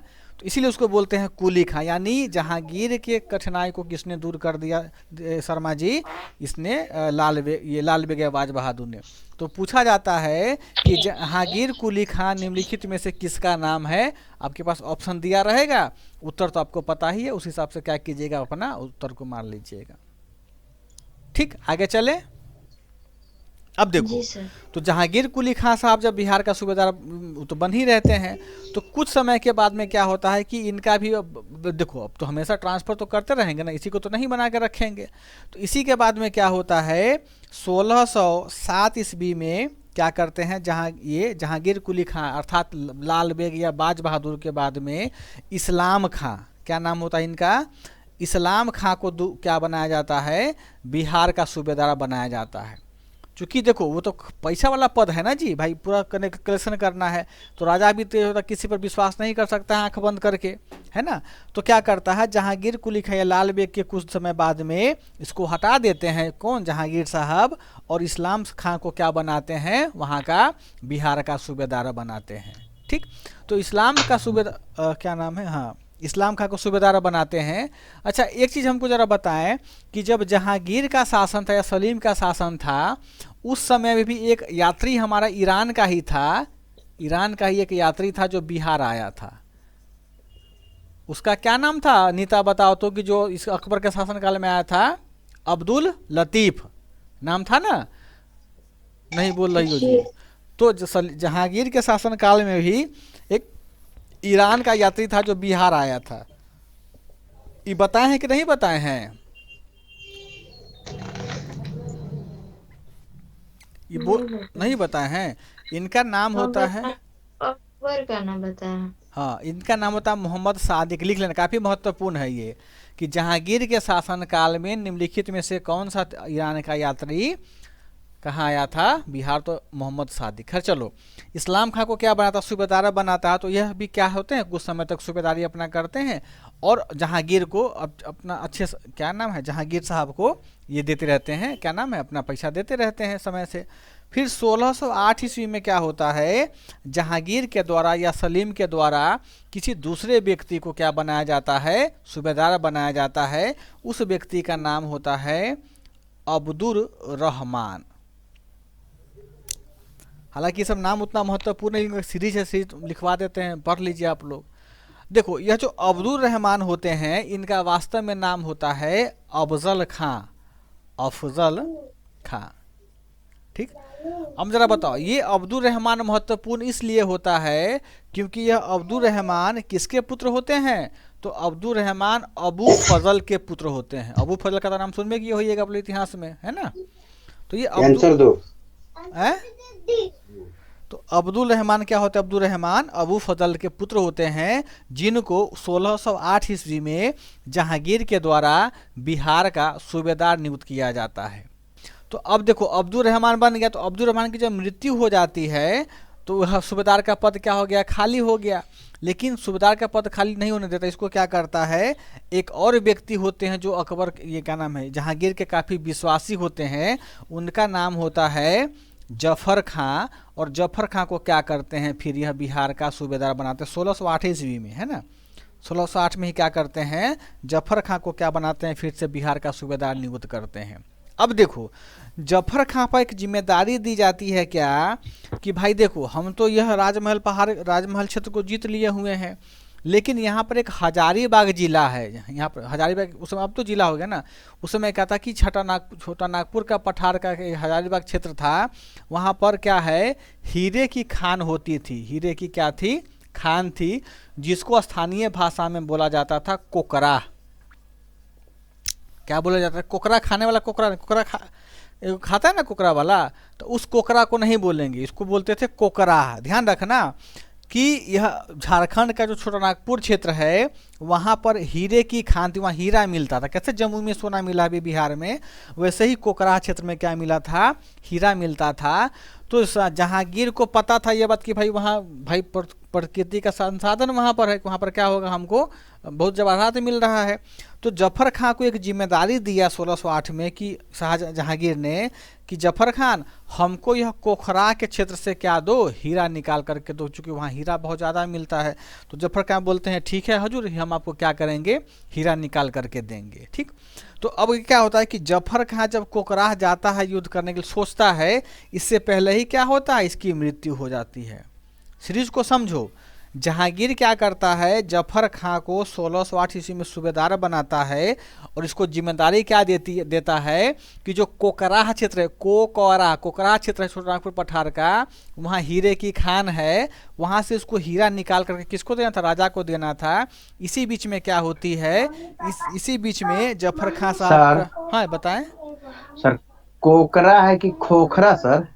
देखिए किसी किसी किताब में इसको खोखरा लिखा गया हुआ है और किसी किसी किताब में कोकरा लिखा गया हुआ है, किसी किसी किताब में इसको खोखराह लिखा गया हुआ है और कहीं कहीं कोकराह लिखा गया हुआ। तो सब एक ही नाम है दिलीप, समझे? Okay sir, okay. हाँ, सब एक ही नाम है। तो जफर खां को जब बोलता है तो इससे पहले क्या होता है, इसका मृत्यु हो जाता है। क्योंकि जफर खां काफ़ी विश्वासी होता है जहांगीर का, क्योंकि हीरा वाला बात है भाई, इतना मोटा हीरा कोई जेब में रख लेगा, कौन चेक करेगा, वहाँ पर चोरी भी तो कर सकता था ना। तो इसी बीच में जब इसकी मृत्यु हो जाती है, तो मृत्यु हो जाने के बाद में इनको क्या करता है, 1615 ईस्वी में, देखो लंबा समय लगता है ना, ऐसा थोड़ी कि तुरंत मतलब नियुक्त किया तुरंत बोलेगा कि तुम जा करके चढ़ाई करो, नहीं करेगा ना। तो 1615 का समय चला आता, दिख रहा है बोर्ड पे यहाँ पे। अब 1615 ईस्वी का समय चला आता, 7 साल बीत जाता है। तो 1615 ईस्वी में क्या होता है, अब जहांगीर क्या करता है, अपने साला, उस साला का नाम होता है इब्राहिम खां। इब्राहिम खां को क्या करता है, अपना सूबेदार नियुक्त करता है। कहाँ का, बिहार का। ये कौन होता है, इसका जहांगीर का साला होता है। अच्छा अभी भी कोकरा के बारे में क्या पता है? देखो कोकराह क्या था कि छोटा नागपुर का अभी क्षेत्र है ना, पल्लवी हजारीबाग जिला जो हमारा है, तो छोटा नागपुर के क्षेत्र में एक कोकराह जगह का नाम था जहां पर जमीन के नीचे हीरा मिलता था। आई बात समझ में? और वहां पर कोकराह पर कुछ स्थानीय खतरनाक आदिवासी का शासन था। वो लोग किसी को नहीं अपने पास आने देते थे। कैसे भी अंडमान निकोबार द्वीप में आदिवासी रहता, तीरे से मार देता है लोग को, है ना। तो वैसा ही डरे कोई नहीं जाता था, क्योंकि वहाँ हीरा मिलता था। तो भाई जहांगीर क्या करेगा, किसी को तो नहीं ना भेज देगा युद्ध करने के लिए कि तुम जीत करके लाओ, कहीं चुरा लेगा तब हीरा। तो जो उसका विश्वासी व्यक्ति था उसी को भेजता था। तो जफर खां को भेजा कि भाई तुम कोकराह जीत करके लाओ, बीच में इसकी क्या मृत्यु हो जाती है। तो बाद में बहुत सारे सूबेदार आते हैं लेकिन सबको नहीं भेजता है। फिर 1615 में क्या होता है कि इब्राहिम खां को क्या बनाता, सूबेदार बनाता है। इब्राहिम खां कौन होता है, नूरजहां का भाई होता है। नूरजहां कौन होती है, जहांगीर की वाइफ होती है। तो इब्राहिम खां को क्या बनाता है, बिहार का सूबेदार बनाता है। और इब्राहिम खां को बोलता है ठीक है तुम जाओ अब कोकराह को जीतो। तो इब्राहिम खां चूंकि देखो अच्छा मतलब अच्छे लड़ने में ठीक ठाक होता है, तो इब्राहिम खां क्या करता है शर्मा जी, कोकराह पर चढ़ाई करता है। और कोकराह पर यानी वही छोटा नागपुर के क्षेत्र पर। तो कोकराह पर जब चढ़ाई करता है तो उस समय वहाँ पर एक शासक होता है, उस शासक का नामो गजब है। क्या नाम है, दुर्जन सिंह। देख रही हो नामे से लग रहा है कि दुर्जन होगा, बहुत खतरनाक होता है ये व्यक्ति। तो इब्राहिम खां क्या करता है, पूरा लाव लश्कर लेकर के कोकराह क्षेत्र पर आक्रमण करता है। और वहाँ के जो स्थानीय शासक होता है, स्थानीय जो समझो कि मतलब व्यक्ति होते हैं, उनका नाम होता है दुर्जन सिंह, उसको क्या करते हैं, युद्ध में पराजित करते हैं। और युद्ध में पराजित करने के बाद में संपूर्ण कोकराह छोटा नागपुर का जो क्षेत्र होता है वह किसके अधीन चला आता है, मुगल शासन के अधीन चला आता है। तो इसके विजय से, इब्राहिम खां के विजय से क्या होता है, वह बहुत ज़्यादा खुश हो जाते हैं। क्या होते हैं, बहुत ज़्यादा खुश हो जाते हैं। तो बदले में कुछ इनाम उनाम इनको देते हैं। ठीक, आगे बढ़ते हैं। अच्छा साला जो होता है ना, बहुत अच्छा प्रजाति होता है ना। जैसे बहन का भाई अगर कोई हो, बहन का भाई बोलते हैं, पत्नी का अगर भाई हो ना, तो वह व्यक्ति समझता है हमारा नौकरी मिल गया हुआ है। और खासकर छोट साला हो तब, नहीं पल्लवी, वही चीज़ था इनके साथ में। तो 18 में क्या होता है, मुकर्रब खां, मुकर्रब खां नामक एक व्यक्ति होते हैं, उनको क्या किया जाता है, उनको बिहार का सूबेदार बनाया जाता है। समय के साथ जैसे जैसे वक्त बीतता चलाता है, अधिकारी का ट्रांसफर करता चला गया, फिर नया नया व्यक्ति किया स्थापित किया जाता है। देखो, मुकर्रब खां का नाम भारतीय मध्यकालीन इतिहास में इसलिए प्रसिद्ध है क्योंकि यह बहुत ही पढ़ा लिखा व्यक्ति था मुकर्रब खां। ठीक, दूसरा बात क्या था, यह चिकित्सक भी था। और सबसे बड़ी बात क्या था कि मुकर्रब खां को और अंग्रेजों का बहुत बढ़िया दोस्ती था। देख रही हो ना, 1618 में 1600 में हमारे पास क्या आया था, ईस्ट इंडिया कंपनी आया था व्यापार करने के लिए, 1600 में आया था ना। इस समय में क्या था कि 18 साल के बाद में बहुत सारे अधिकारी आए गए, तो जो अंग्रेज लोग होते थे, अंग्रेज लोगों ने क्या किया, इस मुकर्रब खां से बहुत बढ़िया दोस्ती कर लिया, है ना, अपना काम को चलाने के लिए। तो मुकर्रब खां मुगल राजवंश का एक ऐसा सूबेदार या ऐसा सैनिक होता है जो क्या था, पेशे से एक चिकित्सक होता है, सबसे ज़्यादा पढ़ा लिखा व्यक्ति होता है, और सबसे बड़ी बात क्या होता है, इससे अंग्रेजों की मित्रता होती है। अगर अंग्रेज अकबर क्या नाम है उनका, अंग्रेज जहांगीर से कुछ भी काम करवाना चाह रहा होता है तो यह अंग्रेज किसको टच करता है, मुकर्रब खां को। सर इसको अंग्रेजी आता था ना, किसको, मुकर्रब खां को? हाँ, बोले थे ना पढ़ा लिखा था, तो भाई अंग्रेजी आएगा तब ना यही करेगा, बात करेगा तब ना उनसे। अंग्रेज समझाएगा। हाँ। हाँ, अंग्रेजी आता है, हाँ। कहीं पढ़े हैं इसके बारे में, अंग्रेजी इसको आता था। तो बहुत पढ़ा लिखा व्यक्ति था ये। जी। देखो, अब देखो, ये काफी महत्वपूर्ण पूछा जाता है कि सबसे पढ़ा लिखा कौन सा व्यक्ति था। बात समझ में आया। अब देखो, अब समय बीतता चला गया, तो 1621 ईस्वी में समय बीतता चला गया। देखो अब तक क्या हो रहा है, पल भी समझो कि बिहार और बंगाल में जो भी व्यक्ति सूबेदार बने हैं ना, वो क्या था कि वो अधिकांशतः क्या था कि मतलब विश्वस्त सेनापति रह रहा था या कोई विश्वासी व्यक्ति रह रहा था। कुछ एक केस में क्या था कि राजा ने अपने सरदार राजकुमार को बनाया था क्या, सूबेदार, जैसे कि अकबर ने बनाया था जहांगीर को, पटना में रहता था, है ना। लेकिन ये चीज़ें 1621 में आकर के बिल्कुल चेंज हो गया। चेंज क्या हो गया, 1621 ईस्वी में हिंदुस्तान का जो शासक था, शासक का नाम था जहांगीर, उन्होंने एक नई प्रथा की शुरुआत की। नई प्रथा का क्या किया, शुरुआत किया। बताओ तो कि कैसा प्रथा रहा होगा क्या। अब जो राजकुमार होगा, यानी जो राजा का बेटा होगा या पोता पोती होगा, भतीजा होगा, वो राजकुमार ही क्या बनेगा, अब किसी भी प्रांत का क्या बनेगा, प्रांतपति बनेगा या सूबेदार बनेगा या राज्यपाल बनेगा। समझ में आया। तो इसी को संदर्भित करते हुए इस जहांगीर का एगो बेटवा था, जहांगीर का क्या था, एगो बेटवा था, उस बेटा का नाम था परवेज। क्या नाम था, परवेज। तो इसी प्रथा को आगे बढ़ाते हुए जहांगीर ने क्या किया, अपने एक बेटा परवेज को क्या किया, बिहार का सूबेदार बनाया, बिहार का सूबेदार बनाया। समझ रही हो नीता। समझ में जहाँ नहीं आएगा वहाँ पूछना, कंफ्यूज मत होना। स्क्रीन बड़ा हुआ है तुम्हारे फोन का? नहीं सर, अभी नहीं किया, कर लेते हैं। बड़ा कर लो ताकि दिखाई देगा तुमको। परवेज को क्या करता है, सूबेदार बनाता है। मतलब क्या कि परवेज अब पूरे बिहार का राज्यपाल हो गया। तो अकेले तो भाई काम नहीं करेगा, है ना, अकेले तो क्या करेगा, यह काम नहीं करेगा। तब क्या करता है परवेज, क्या करता है, अपने विभिन्न प्रकार के अधिकारियों की नियुक्ति करता है। क्या करता है, अपने विभिन्न प्रकार का अधिकारी का नियुक्ति करता है। उसी में से एक अधिकारी इनका होता है, उस अधिकारी का नाम होता है नजर बहादुर। ध्यान रखना, परवेज जब ये सामंतपति या सूबेदार नियुक्त होता है बिहार का, तो यह क्या करता है, अपने विभिन्न अधिकारी का नियुक्ति करता है। उसका नाम एक होता है, उसी में एक व्यक्ति होता है नजर बहादुर। तो नजर बहादुर को पटना में ही रखता है, बोलता है भाई तुम हमारे काम में हेल्प करो।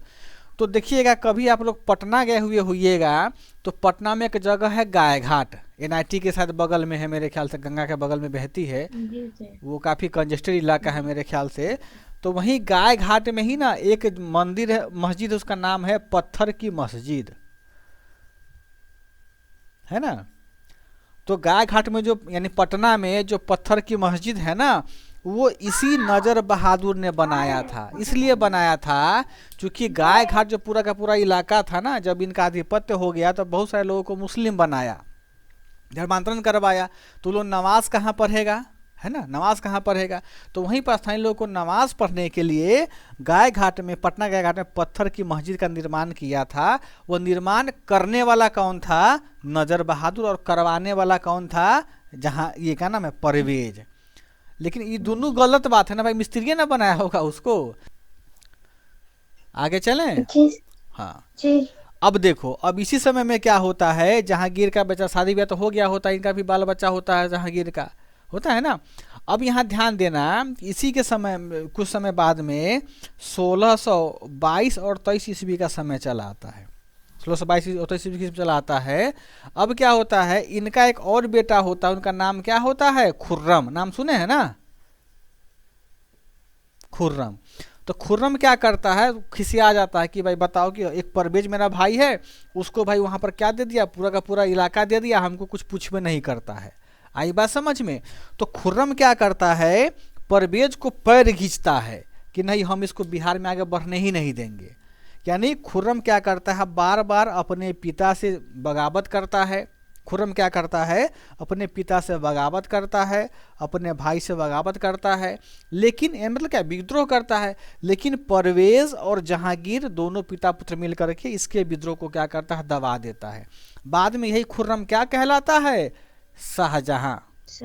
हाँ, तो जो प्रेमी युगल होते हैं नया नया, वो ताजमहल देखने जाते हैं, शायद इन्होंने ही बनवाया था, शाहजहां ने ताजमहल बनवाया था, है ना। तो यह ध्यान रखना, यहाँ एक वर्ड आता है कि खुर्रम ने खुर्रम ने जहांगीर के प्रति विभिन्न अनेकों असफल विद्रोह का प्रयास किया था, एको विद्रोह सफल नहीं हो पाया उनका। आई बात समझ में? समय बीतता चला गया, समय का चक्र चलता रहा। अब समय क्या आता है, 1702 ईस्वी। देखो अब इस बीच में क्या था कि 1622 से 1702 के बीच में हम आ गए हैं, लगभग 70-80 साल का गैप है। तो इस समय बहुत सारे शासक रहे हैं, हिंदुस्तान का राजा रहे हैं, उन्होंने कुछ नियुक्त किया, तो वो कुछ ज़्यादा प्रभावकारी नहीं था। जरूरी थोड़ी है कि जो शासक बनेगा दिल्ली का वो बिहार को देखबे करेगा अच्छे तरीके से, ऐसा तो बिल्कुल भी नहीं हो सकता है ना। तो उस समय कुछ घटनाएं थी, घटित हुई, लेकिन वो इतिहास में उतना महत्व नहीं रखता है।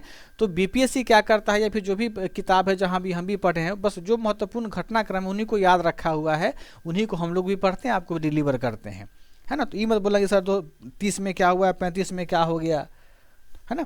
तो 1702 में क्या होता है, 1702 में औरंगजेब अपना पोता को क्या बनाता है, बिहार का सूबेदार बनाता है। ध्यान रखना, इस समय तो औरंगजेब का शासन होता है हिंदुस्तान में।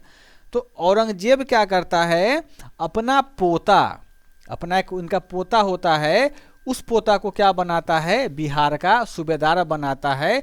उस पोता का नाम क्या होता है, अजीम। तो दिलीप जी कल या परसों की क्लास में पूछे सर कि अजीमाबाद किसने बसाया था, है ना। तो वास्तव में अजीमाबाद किसी ने बसाया नहीं था, अजीमाबाद तो पहले से था। यानी अजीम जब इनका क्या बनता है, बिहार का सूबेदार बनता है, तो यह नाम परिवर्तन को ही क्या समझते हैं, बिहार का विकास समझते हैं।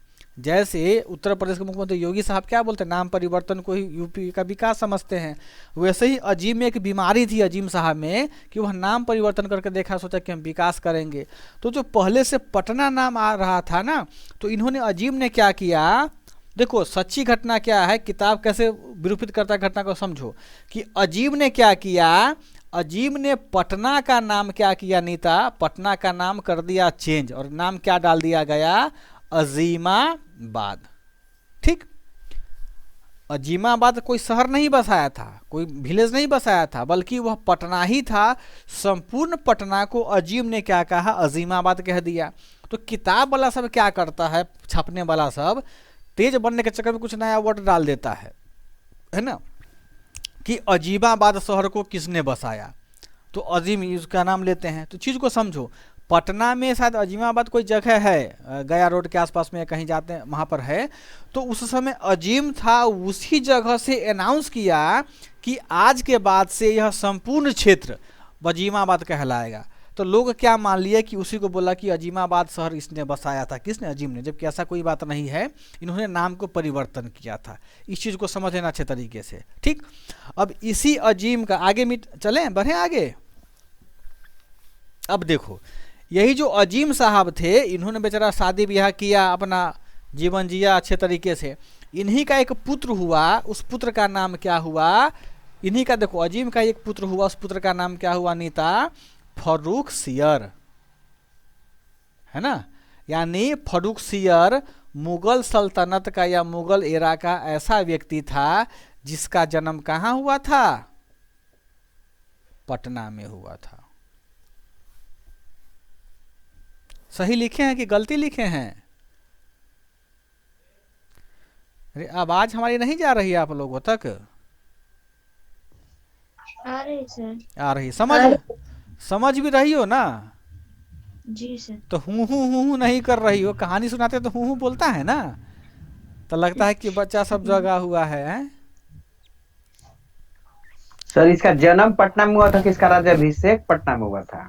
जन्म भी हुआ था, राज्याभिषेक भी हुआ था पटना में। आपको कहीं बाहर पढ़े हैं कि कहीं बाहर जन्म हुआ था इसका? नहीं सर, हम पढ़े नहीं है, पूछ रहे हाँ सर। नहीं तो वही है, तो इनका हम जन्म भी, राज्याभिषेक ही जान रहे थे, अब जन्म के बारे में सर नहीं जानकारी थी। देखिए राज्याभिषेक जब ये शासक बना ना वहाँ का दिल्ली का, हाँ। तो दिल्ली का जी, शासक जी। बनने से 1 साल पहले ही अपने आप को घोषित कर दिया कि हिंदुस्तान का हम शासक रहेंगे। हाँ, इसका 2 बार हुआ था राज्याभिषेक ना 2 सर? बार हुआ था। हाँ, ये पहला ऐसा हाँ। व्यक्ति था जिसका हाँ, राज्याभिषेक मुगल 2 बार शासक। हुआ था, है ना। जी। एक पटना में होता है, दूसरा कहाँ हुआ था? शायद दिल्ली उल्ली कहीं किया, तुरंत कर लिया किया था। अब यही ना गड़बड़ बात है, आप तो 2 तो जान रहे हैं लेकिन कहाँ कहाँ वही नहीं पता चल रहा है आपको, है? अब सर अब क्या है? आप बताएं तो शर्मा जी। क्या चीज सर? फर्रुखसियर का 2 बार राज्याभिषेक हुआ था ना, दिलीप जी कह रहे हैं और सही बोल रहे हैं वो। तो इनका पहला राज्याभिषेक कहाँ हुआ था और दूसरा कहाँ हुआ था? नॉट कंफर्म सर, बता नहीं सकता ये। पल्लवी तुम बताओ। सर नहीं पढ़े। तुम पढ़वे नहीं की हो? अरे सिंपल सा बात है, एक बार इसका पटना में हुआ था, एक बार इसका दिल्ली में होता। इतना सोच कह रही हो, हद है। बसिया रोटी खाती हो सब आदमी। देखो इन्हीं का एक बेटा था फर्रुखसियर का, ध्यान रखना। इसका फर्रुखसियर का जन्म भी पटना में हुआ था और प्रथम बार राज्याभिषेक भी कहाँ हुआ था, पटना में हुआ था। दूसरी बार राज्याभिषेक कहाँ हुआ था, दिल्ली में हुआ था। इस प्रकार फर्रुखसियर हिंदुस्तान का पहला ऐसा बादशाह था जिसका 2 बार क्या हुआ था, राज्याभिषेक हुआ था। मतलब क्या तिलक लगाया था, टोपी पहनाया था, पूरा नगारा बजा था, हाथी घोड़ा का जुलूस निकला हुआ था। यही सब राज्याभिषेक जो किसी फिल्म में दिखाता है वही सब रहा था। आगे चले, देखो अब क्या हुआ कि जब फर्रुखसियर का जन्म हुआ था, मुगल बादशाह न मानेंगे 2 बार, ऐसे तो शिवाजी वो भी तो हो जाएंगे, वो लोग का भी 2 बार राज्याभिषेक हुआ था। अरे यार तो मुस्लिम शासक था ना ये, शिवाजी मुस्लिम शासक थोड़ी था, मुगल वंश का शासक तो नहीं था वो शिवाजी, है ना। तो वर्ड का है। हाँ। मानेंगे। अब देखो, हालांकि ये अब देखो जन्म पटना में हुआ था। अब देखो समझो चीज को आगे। अब इसी समय में क्या होता है, 1712 ईस्वी में, देखो 1712 ईस्वी में क्या होता है, मुगल वंश का जो शासक होता है बहादुर शाह प्रथम, क्या होता है, बहादुर शाह प्रथम, इनकी मृत्यु हो जाती है दिल्ली में। और मृत्यु होने के साथ में ही क्या होता है, जितने भी मुगल शासक होते हैं, पोता पोती, चाचा भतीजा, फुआ फूफा, जितने भी उसके लड़जर होता है ना, सबके बीच में क्या होता है, सत्ता का संघर्ष शुरू हो जाता है कि अब हम राजा बनेंगे तो हम राजा बनेंगे, है ना। तो इसी सत्ता के संघर्ष में कौन जीतता है, जहांदार शाह।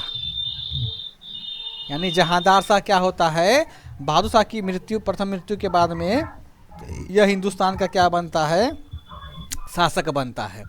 अब यहाँ समझो कि जहांदार जब शासक बनेगा तो जो फर्रुखसियर साहब होंगे वो भी सोचेंगे क्या कि भाई हम भी तो कुछ काम करें अपना। फर्रुखसियर, कोई भी शासक जब होता है तो चाहता है कि हम भी राजा बने। तो फर्रुखसियर क्या करता है, एक चक्रव्यूह रचना शुरू कर देता है जहांदार शाह को हराने में या जहांदार शाह को मृत्यु करने में, जहांदार शाह को सत्ता से हटाने में। ठीक, तो ध्यान रखिएगा, जहांदार जब शासक बनता है तो इसको भी विभिन्न जो भी नेता, ये क्या नाम उसको बोलते हैं, जो भी स्थानीय पिता पुत्र लोग होते हैं मुगल वंश के, वो इनको स्थानीय चुनौती देने सबको यह जहांदार शाह असफल कर देता है। लेकिन फर्रुखसियर से क्या होता है, यह हार जाता है। यानी फर्रुखसियर जो होता है अंततः सत्ता संघर्ष में क्या होता है, जहांदार शाह को पराजित करता है और क्या बनता है, खुद राजा बनता है। अब यहाँ ध्यान दीजिएगा, जो जहांदार शाह होता है, जहांदार शाह भाई मुगल वंश का शासक होता है, भाई बहुत पावरफुल होगा ना, और फर्रुखसियर छोटा सा सामंत कहीं का रहा होगा, बिहार का या किसी और क्षेत्र का रहा होगा, इसके पास कम पावर होगा। तो सरलामपट मूर्ख जहांदार शाह को बोलते थे ना। हाँ, इसी को बोलते थे।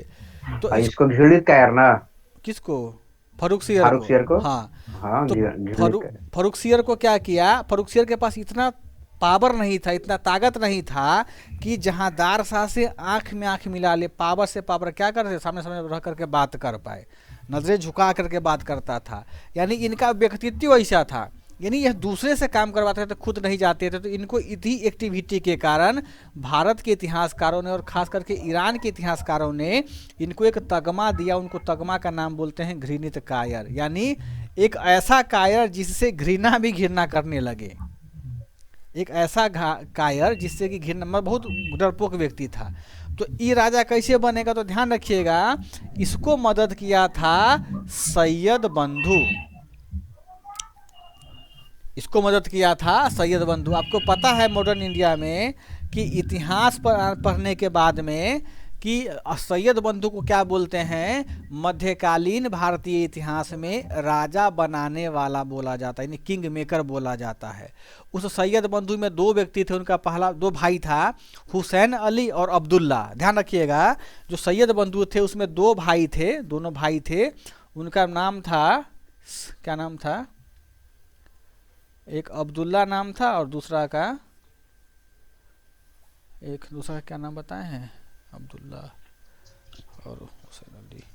सर ये एक अब्दुल्ला एक हुसैन अली, एक अब्दुल्ला एक हुसैन अली, हुसैन अली को मारवा दिया जाता है। ठीक है, तो सैयद बंधु क्या करता है, अब्दुल्ला और हुसैन अली से मदद मांगता है और अंततः जहांदार शाह का क्या कर दिया जाता है, हत्या कर दिया जाता है। और हत्या होने के बाद में फर्रुखसियर क्या होता है, फर्रुखसियर हिंदुस्तान का बादशाह बनता है। ध्यान रखिएगा, जहांदार शाह को जब हत्या करवाता है फर्रुखसियर, जब हिंदुस्तान का बादशाह बनता है, तो जब उससे एक वर्ष पहले ही पटना में अपने आप को यह राजा घोषित करता है, पूरा लाव लश्कर बैठा करके तिलक लगवाता है, राज्यारोहण करवाता है पटना में ही।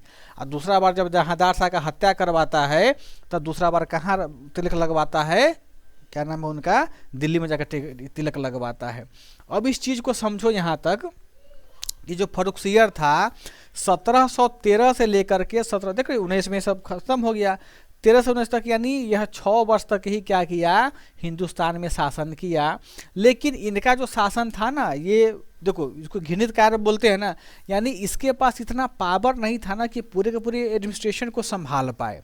इतना बड़ा एम्पायर था मुगल वंश का, उसको संभाल पाए, भाई उसके लिए लीडरशिप चाहिए ना। और तुमको तो बोला गया है घृणित कार्य, तुम तो कुछ करोगे नहीं। ये तो लंपटे मूर्ख था, ना पढ़ा लिखा था, इसको जो मंत्री सब बोलता था वही ये सब काम करता था बेचारा।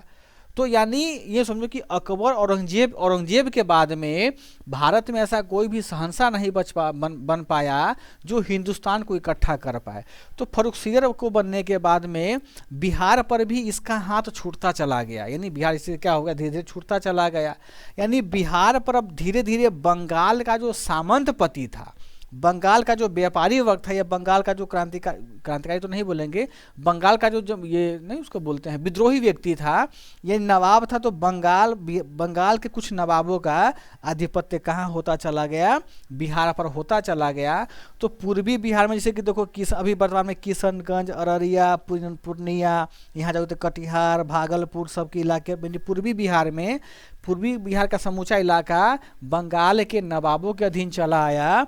और जो हमारा उत्तरी बिहार का इलाका है, रोहतास कैमूर का इलाका है, मध्य बिहार का इलाका है, इस पर समूचा मिथिला राजा का, यानी कौन सा राजा था, मिथिला वंश का क्या हो गया, आधिपत्य शुरू हुआ। यहाँ पर क्या हो गया कि यहाँ पर बेतिया राज और कौन कौन हरिहर राज था ना, उन सब का राज शुरू हो गया। यहाँ जाओगे तो सासाराम का अलग अलग जमींदार था, बक्सर का बड़ा बड़ा जमींदार था। किनका नाम पढ़ते हैं हम लोग सल्तनत क्रांति में, अरे वो कुंवर सिंह का राज। यानी कि फर्रुखसियर के समय में हमारा जो बिहार था पल्लवी, वो विभिन्न प्रकार के स्थानीय नेताओं का घर हो गया, स्थानीय वीर योद्धाओं का घर हो गया, और सबने क्या किया, अपना स्वतंत्र सत्ता घोषित कर दिया।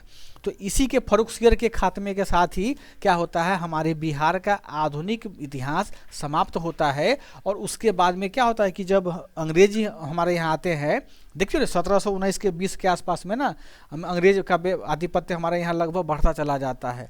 तो अब हमारा क्या होता है, आधुनिक बिहार का इतिहास शुरू होता है। जो हम लोग युद्ध देखते हैं बक्सर का, चौसा, ये पानीपत का देखते हैं ना, वो लोग डिस्कस हम लोग कर चुके हुए हैं। तो आज की क्लास में आपका ये मध्यकालीन बिहार का जो लास्ट क्लास था वो समाप्त हो गया। उम्मीद करते हैं कि क्लास आप लोगों को अच्छा लगा होगा, कुछ नई चीज़ें सीखने को मिली होगी आपको।